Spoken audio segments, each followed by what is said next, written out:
అందరికీ నమస్కారం. నేను మీ లక్ష్మి. మొత్తానికి రాజ్ తరుణ్, లావణ్య, మస్తాన్ సాయి విషయం ఏ పాటికి ఒక కొలిక్కి వచ్చే ఛాన్సెస్ అయితే కనిపించట్లేదనమాట. సో ఏదైతే ఇప్పటివరకు మనం అనుకుంటున్నామో మస్తాన్ సాయి అసలు ఎక్కడున్నాడు, ఏం చేస్తున్నాడు, ఇంత జరుగుతున్నా ఇంకా బయటికి రావట్లేదు అని అంటే వచ్చి రాగానే వెంటనే జైలుకి వెళ్ళడం జరిగింది. సో అసలు ఈ జైలుకి వెళ్ళడానికి కారణమైనా సరే ఈ లావణ్య తరపున ఇప్పటివరకు ఆమె వల్ల నేను ఒక బాధితురాలిని అని చెప్పి ఒక ఆమె ముందుకు రావడం జరిగింది. ఆమెతో పాటుగా ఉదయ్ అనే వ్యక్తి కూడా, నేను ఎవరి గురించి చెప్తున్నాను అన్నది మీకు పర్టికులర్గా అర్థమైంది అనుకుంటున్నాను. So Preethi and Uday. So ఇక్కడ మనతో పాటుగా ప్రీతి ఉన్నారు. నమస్కారం ప్రీతి. హాయ్. అసలు తను ఏ విధంగా తన ద్వారా బలైపోయింది, తను ఏ విధంగా ఇన్ఫ్లుయెన్స్ చేయబడింది అన్నది ఒకసారి మనం కనుక్కుందాం. ఇంకా లావణ్యకి సంబంధించి అండ్ రాజ్ తరుణ్కి అండ్ మస్తాన్ సాయికి సంబంధించి ఎంతవరకు తెలుసు, ఎవరెవరు తెలుసు, ఎలాంటి నిజాలు తన దగ్గర ఉన్నాయి అన్నది ఖచ్చితంగా రాబడదు. ప్రీతి, ఇప్పటి వరకు నువ్వు లావణ్య ద్వారా నువ్వు బలైపోయావు అని చెప్పి చాలా అంటే రావడం జరిగింది, మీడియాలోకి రావడము, చెప్పడము, ఆమె నన్ను ఇలా డ్రగ్స్కి అడిక్ట్ అయ్యేలా చేసింది అని చెప్పి జరిగింది. సో నేను చాలా మందితో మాట్లాడాను. దానికి సంబంధించి వాళ్ళు నాకు రిటర్న్ వేసిన క్వశ్చన్ ఏంటి అంటే, ఆమె ఒకసారి బలవంతంగా డ్రగ్స్ పెట్టినప్పుడు మీరు అక్కడ నుంచి వెళ్ళిపోవడం అన్నా జరగాలి, లేదా ఆమెకి వ్యతిరేకంగా ఏదైనా చేయడం అన్నా జరగాలి, ఇంట్లో చెప్పుకోవడం కావచ్చు, లేదా కేసు ఫైల్ చేయడం కావచ్చు. అయినా నువ్వు అంతే కంటిన్యూ అయిపోయి ఆమెతో ఉండడము, స్టిల్ నువ్వు మాట్లాడుతూ ఉండడం దేనికి అని నీలో ఉన్న నెగిటివ్ని కూడా నాకు రీక్వెషన్ చేస్తున్నారు. So I have to ask you, right? So అక్కడ నుంచి నువ్వు ఇంకా ఎందుకు ఆమెతోనే ఉండాల్సిన అవసరం వచ్చింది నీకు? ఫస్ట్ ఆఫ్ ఆల్ నేను ఒక మిడిల్ క్లాస్ ఫ్యామిలీ నుంచి వచ్చే అమ్మాయినండి. అండ్ ఇంకొకటి ఏంటంటే వాళ్ళు సెలబ్రిటీస్, లైక్ సెలబ్రిటీ వాళ్ళ ఇంట్లో ఉంటుంది. సో తను సెలబ్రిటీ అంటే నార్మల్గా తెలిసింది ఏంటంటే కొంతమందికి సెలబ్రిటీస్కి అలవాట్లు ఉంటాయి అండ్ అది కామన్ అయిపోయింది ఈ మధ్య. సో నేను బయటికి వెళ్ళి యాక్షన్ తీసుకోవడం అంటే, నేను ఒక మిడిల్ క్లాస్ ఫ్యామిలీ అయి ఉండి వాళ్ళ మీద యాక్షన్ ఎలా తీసుకుంటాను, అండ్ ఈ టాపిక్ చాలా సెన్సిటివ్ టాపిక్, మా మదర్కి చెప్పుకుంటే మా మదర్ నా ఫ్రీడమ్కి అక్కడ ఇది వస్తుందని చెప్పి నేను ఎవరికి చెప్పుకోవడం జరగలేదు. ఉదయ్కి చెప్పారా? ఉదయ్ ఉన్నాడు అప్పుడు, ఉదయ్కి తెలుసు అండ్ వేరే ఫ్రెండ్స్ కూడా ఉన్నారు. బట్ తను సారీ చెప్పింది, అంటే అది చేసేసి ఎంబటిని సారీ చెప్పింది నాకు. సో నేను కూడా సర్లే వీళ్ళు వేరే మూడ్లో ఉన్నారని చెప్పి నేను ఇంకా ఆ రోజు తర్వాత మళ్ళీ మీరు ఎప్పుడు తీసుకున్నారు డ్రగ్స్? తర్వాత అంటే మళ్ళీ నేను చాలా రోజుల తర్వాత వెళ్ళాను తన దగ్గరికి. ఆ రోజు నేను పడుకొని ఉంటే నా నోట్లో ఇలా నోట్ తెరిచి పడుకుంటాను కదా, అలా అప్పుడు నోట్లో పెట్టింది అనమాట. అప్పుడు నేను వెళ్ళింది ఎందుకంటే ఇలా యూట్యూబ్ వీడియోస్ చేసుకుందాము, డాగ్స్ ఇంకా మా ఇల్లు హోమ్ టూర్ చేద్దాము అని చెప్పి చెప్పింది అనమాట. సరే అని చెప్పి వెళ్ళాను. వెళ్తే బట్టలు కూడా తీసుకొని రా, మనం 2 days మంచిగా షూట్ చేద్దామని చెప్పి అన్ని తీసుకొని వెళ్ళాక ఈరోజు చేద్దాం, రేపు చేద్దాం అలా అనుకుంటే నేను ఇంకా వాళ్ళ ఇంట్లోనే పడుకునేదాన్ని. నేను తన రూమ్లో పడుకునేదాన్ని. పడుకున్నప్పుడు తను చేసేది నా ముందే, నన్ను అడిగేది చేస్తా అంటే నేను చెయ్యను, అప్పుడే నాకు చేసినప్పుడు నాకు ఎలానో అయ్యింది అని చెప్తే నేను పడుకున్నప్పుడు నోట్లో పెట్టింది. అది నోట్లో పెట్టాక మొత్తం ఇలా చేయదైపోతుంది అనమాట. సో అప్పుడు నేను లేస్తే ఇంకా రా నువ్వు కూడా రా, ఎంజాయ్ చేయి రాత్రి అంతా, అలా ఉంటుంది. సో అలా అలవాటు చేసింది అని అంటారు. అసలు లావణ్య అనే పర్సన్ మీకు ఎలా పరిచయం అయింది అంటే, ఇప్పటి వరకు మేము చాలా వీడియోస్లో చూసాము, ఇలా ఉదయ్ అనే వ్యక్తి నాకు ఇట్లా పరిచయం చేశారు అని చెప్పి. ఉదయ్ నాకు వేరే ఫ్రెండ్ త్రూ పరిచయం అయ్యాడు అనమాట. పరిచయం అయినప్పుడు నేను ఇలా నువ్వు ఏం చేస్తావు అని చెప్పి అడిగినప్పుడు, నేను ఇలా ఇన్ఫ్లుయెన్సర్ని, నేను ఇలా ట్రావెల్ వీడియోస్ చేద్దాం అనుకుంటున్నాను, వ్లాగ్స్ చేద్దాం అనుకుంటున్నాను అంటే, అవునా మా అక్క ఒక పర్సన్ ఉంది, తను కూడా ఇంట్రెస్టెడ్ ఉంది. అప్పుడు నీకు ఎన్ని సంవత్సరాలు? అప్పుడు నేను 21. మా అక్క ఉంది, తను కూడా ఇలానే ఇంట్రెస్ట్ ఉంది చేయడానికి అని చెప్తే, సరే అని చెప్పి కలిపిస్తాను నీకు అని చెప్పి వెళ్ళాం మేము తన ఇంటికి. లావణ్య దగ్గరికి తను పిలిచింది అనమాట, రా మనం ఇలా మాట్లాడింది కాల్లో, ఇన్వైట్ చేస్తే నేను ఇంక వెళ్ళినప్పుడు అదే రోజు పార్టీ చేసుకుంటున్నారు ఇంట్లో. అదే ఫస్ట్ టైం అనమాట. ఆ రోజే ఫస్ట్ టైం నాకు ఫోర్స్ఫుల్గా చేయించింది. అప్పుడు నేను అంటే మీకు తెలుసా అవి డ్రగ్స్ అని?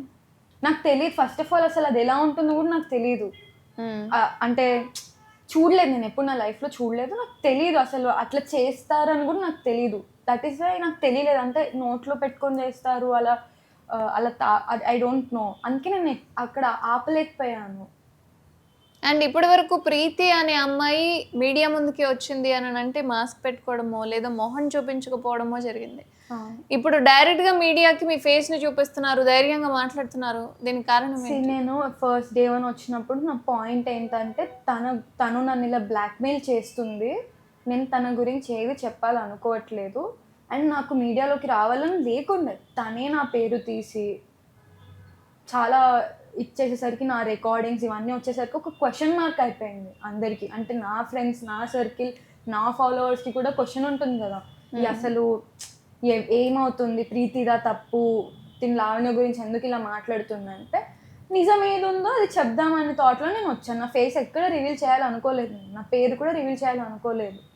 నా పేరు ఆటోమేటిక్గా కాల్ రికార్డింగ్ వల్ల రివీల్ అయిపోయింది అండ్ నా ఫేస్ ఆల్రెడీ నేను రివీల్ చేయకపోయినా కూడా తిని మీడియా వాళ్ళకి ఇచ్చేసి వేసేసింది నా ఫేస్ వేసింది, మా మదర్ ఏదో మాట్లాడింది వేసింది, ఏదో వీడియోస్ వేసింది, అన్నీ వేసింది. నేను రాకపోయినా కూడా తను నన్ను గుంజింది దీంట్లోకి. సో అందుకే లావణ్యకి ఖచ్చితంగా బుద్ధి చెప్పాలన్న ఉద్దేశంతో మీరు వచ్చారా? అంటే నా ఫోన్, నా డేటా స్టీల్ చేసింది అండ్ ఇప్పుడు కూడా ఫోన్ యూస్ చేస్తుంది. నాకు నా ఫోన్ కావాలి, నా డేటా కావాలి and she needs to be లీగల్గా ఏదైతే యాక్షన్ జరగాలో తన మీద యాక్షన్ జరగాలి తనకు. అండ్ ప్రీతి, ఇప్పటి వరకు లావణ్య ఏదైతే రిలీజ్ చేసిందో మీ అమ్మగారు మాట్లాడిన కాల్ కావచ్చు అండ్ నీకు సంబంధించిన కొన్ని వీడియోస్ కావచ్చు, సో ఆ థింగ్స్ అన్ని రైటేనా? అంటే జరిగినవేనా అవన్నీ? జరిగినవి అంటే తన ఇంట్లోనే జరిగినవి. అంటే ఆ ఫోన్ కూడా ఉదయ్ ఫోన్. ఇప్పుడు ఆ వీడియోస్లో కూడా ఏముందండి, నార్మల్గా ఇప్పుడు నేను బయటికి వెళ్ళాను, ఎక్కడో పబ్లో డాన్స్ చేస్తున్నాను, దాంట్లో తప్పేముంది? That is my private thing. ఇప్పుడు నేను అందరి ముందు ఒకేలాగా ఉన్నాను కదా, నాకంటూ కొంచెం ప్రైవేట్ స్పేస్ అయితే ఉంటుంది కదా. ఆ ప్రైవేట్ స్పేస్లో ఎవరు ఎలా ఉండాలో అలా ఉండాలనుకుంటారు, దాన్ని తీసుకొచ్చి మీడియాలో వేయడం చాలా రాంగ్ అది. అండ్ మీ అమ్మగారు మాట్లాడిన కాల్లో మీకు అంతకుముందే మ్యారేజ్ అయిందని, మీ క్యారెక్టర్ని కొంచెం అది మా అమ్మగారు అలా మాట్లాడింది లావణ్య వల్ల అనమాట. ఎందుకంటే లావణ్య అప్పుడు మా అమ్మకి కాల్ చేసి ఇట్లా ఉదయ్ గురించి కొన్ని విషయాలు చెప్పడం వల్ల మా మమ్మీకి అసలు ఏం అర్థం కాలేదు. లావణ్య అప్పటికి మా మదర్కి కాల్ చేసి మీ కూతురు ఇలా అంటే మా మదర్ తనకి రివర్స్ ఆన్సర్ ఇచ్చింది. మా అమ్మాయి అలాంటిది కాదు, సరే మా అమ్మాయి ఓకే అలాంటిది అయి ఉంటే నువ్వు పెద్దదానే కదా, మా అమ్మాయి చిన్నపిల్ల కదా నీకంటే, మా అమ్మాయికి 21, 33 years కదా, 30 years కదా నీకు, మరి నువ్వు ఎందుకు నువ్వు పెద్ద పిల్లవైనా చిన్నపిల్లకి ఇది కాదమ్మా ఇది అని చెప్పి నువ్వు ఇంటికి పంపించాలి కదా, నువ్వు ఎందుకు ఇంటికి పంపించలేదు, నా పిల్లని ఎందుకు ఉంచుకున్నావు నీ దగ్గర? మా మదర్ అడిగిన క్వశ్చన్ ఇది. ఓకే, అంటే మీకు అంతకుముందే ఇప్పుడు మ్యారేజ్ అయింది అన్న విషయము అది అందరికీ తెలుసు. లైక్ నా మీడియా, నా అకౌంట్లో కూడా ఎవ్రీవన్ నోస్ అబౌట్ ఇట్. నా ఫ్రెండ్స్, ఫ్యామిలీ అందరికీ తెలుసు నాకు పెళ్ళయింది. అండ్ డివోర్స్ తీసుకున్నారా? మా ఇద్దరికి మ్యూచువల్ అండర్స్టాండింగ్తో మేము డివోర్స్ తీసేసుకున్నాం. అంటే డివోర్స్ అంటే లీగల్గా మ్యారేజ్ అవ్వలేదు కాబట్టి మేము లీగల్గా డివోర్స్ తీసుకోలేదు, మ్యూచువల్ అండర్స్టాండింగ్తో విడిపోయామని. Okay, then that is your personal issue. But మీరు ఇప్పుడు మీడియాకి వచ్చిన తర్వాత ఏం జరిగింది అనేది మాకు ఖచ్చితంగా కావాలి. సో లావణ్య మీకు ఎప్పుడు కాంటాక్ట్ అయింది మళ్ళీ? యాక్చువల్గా నాకు ఈ ఇన్సిడెంట్ అవుతున్నప్పుడు తను ఒక రోజు నేను చనిపోతున్నా అని చెప్పి ఒక పెద్ద మెసేజ్ పెట్టడం జరిగింది. ఆ మెసేజ్కి నేను రెస్పాండ్ అయ్యాను అనమాట. ఏంటక్క ఇదంతా, అసలు ఎందుకు నువ్వు మీడియాకి వచ్చావు, ఎందుకు ఇదంతా చేసుకుంటున్నావు అని చెప్పాను. చెప్తే నాకు రాజ్ కావాలి అని. నువ్వు రాజ్ కావాలి అంటే నీకు నిజంగా జరిగింది ఉన్నది చెప్పు, నువ్వు ఎంతసేపు రాజ్ తప్పు, రాజ్ అది, రాజ్ ఇది, రాజ్ అలా చేశాడు ఇలా చేశాడు అని చెప్తున్నావు. నువ్వు తప్పులు చేసావు, ఓకే రాజ్ తప్పు, ఐ డోంట్ నో, అంటే నాకు కన్క్లూజన్కి నేను ఇవ్వట్లేదు కానీ నాకు తెలియదు ఎవరు తప్పు అక్కడ. అప్పటి వరకు నాకు ఏం జరుగుతుందో ఏం తెలియదు. సో నేను తనకి ఏం చెప్పానంటే, నువ్వు ఎందుకు వాళ్ళ చెడే బయట పెడుతున్నావు, నువ్వు కూడా తప్పులు చేసావు కదా, అందుకు కూడా అయి ఉండొచ్చు కదా, చెప్పు నేను తప్పు చేశాను, నన్ను క్షమించు, తిరిగి రా రాజు అని చెప్పి ఇలా ఇవ్వు, ఇలా మాట్లాడు అని చెప్తే, లేదు నువ్వు వచ్చి ఏదైతే జరిగిందో మన సాయి ఇంకా నేను నీకు డ్రగ్స్ అలవాటు చేయించని చెప్పాను కదా, అది నువ్వు అబద్ధం అని చెప్తావా అని అడిగింది. నాకేం చెప్పాలి, మీడియాకి వచ్చిన తర్వాత, మీడియాకి రాకముందే తిని నన్ను బెదిరిస్తుంది అనమాట. నేను అసలు రావాలనుకోలేదు, తినే వెనకాల నుంచి నన్ను కూర్చుతుంది, నువ్వు వచ్చి అబద్ధం చెప్పు, నువ్వు అదంతా అబద్ధం అని చెప్పు అంటుంది. నేను అబద్ధం అని ఎందుకు చెప్తాను, అక్కడ నేను ఫూల్ అవుతాను. ఆల్రెడీ నా కాల్ రికార్డింగ్ ఉంది ఎవరి దగ్గరనో, ఐ డోంట్ నో ఎవరి దగ్గర ఉందో, అది ఎవరు ఇచ్చారు నాకు ఇప్పటి వరకు తెలియదు, కానీ కాల్ రికార్డింగ్ అయితే ఉంది. అందులో నేను క్లియర్గా చెప్పాను, అవును లావణ్య నాకు ఇలా చేపించింది అని చెప్పి. ఇప్పుడు ఆ రికార్డింగ్లో ఉన్నప్పుడు నేను వచ్చి అది అబద్ధం అని చెప్తే నేను తప్పుడు దాన్ని అయిపోతా. అప్పుడు నన్ను నిజంగా నాకు ఇలాంటి ఇన్సిడెంట్ ఎప్పుడైనా ఏదైనా జరిగినా కూడా నేను వచ్చి ఇది తప్పు అని చెప్పినా కూడా నమ్మడానికి ఉంటుంది. ఏ పెళ్ళి ఇలా అని అన్ని అబద్ధాలు చెప్తూనే ఉంటుంది అనుకుంటారు. సో నేను ఎప్పుడు అబద్ధం చెప్పను అనమాట, నిజమే చెప్తాను. తనకు కూడా ఒకటే చెప్పాను, నిజమే చెప్తాను. మస్తాన్ సాయి విషయంలో కూడా ఏం జరిగినా నేను నిజమే చెప్తాను వచ్చి అని చెప్పాను. చెప్తే తను ఫోన్ చేసింది, కాల్ చేయమని చెప్పింది. కాల్లో మాట్లాడితే నువ్వు అబద్ధం అని చెప్పి నేను చెప్పను, అసలు నేను రాను అని చెప్పేసాను. ఇంకా తన సైడ్ నుంచి రమ్మని అడిగింది నన్ను ఫస్ట్, నేను రాను అని చెప్పా.